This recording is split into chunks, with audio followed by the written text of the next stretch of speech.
I think the biggest one, which I've already mentioned, is when the industry's desired specification is coming up against like the practical detection limits. So here, like you have many applications, for advanced semiconductor manufacturing, also hydrogen fuel, or even like beverage gases that require simultaneous part per billion, maybe even part per trillion detection limits for many different gas components. And, the challenge is that there is no, one single instrument that can cover all of those targets with an adequate limit of detection for each and like the selectivity for each of the gases. So kind of what good looks like or what Thermo Fisher is doing. I mean, in some cases, you're going to need multiple analyzers. So for example, we use our FTIR, the MaxIR, to measure impurities in beverage grade CO2, but the FTIR can't cover all those. We supplement with an oxygen analyzer, or maybe if sulfur speciation is needed, an auxiliary sulfur analyzer.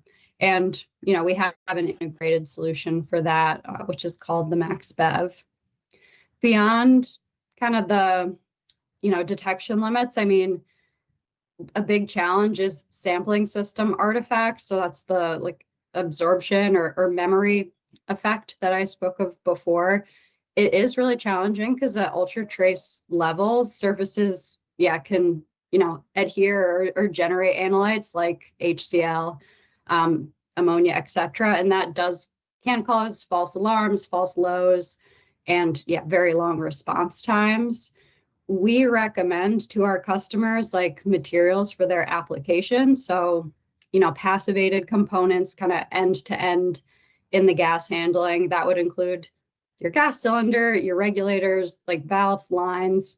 For reactive gases, it should be heated. And we help kind of make that recommendation so our customers can get the best results from our instrumentation. And I think third is really around uptime and cost and maintainability. So here, ultra sensitive systems are often complex to operate, with some consumables. Some analyzers tend to drift, so recalibration is needed to, ensure reliability.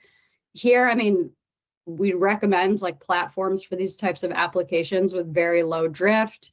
And for Thermo Fisher, I mean, we've really designed with uptime in mind, and, in the software, building in tools for like self-diagnostics, remote health monitoring. And we recommend kind of, if that all falls apart, designing for redundancy at the really critical points.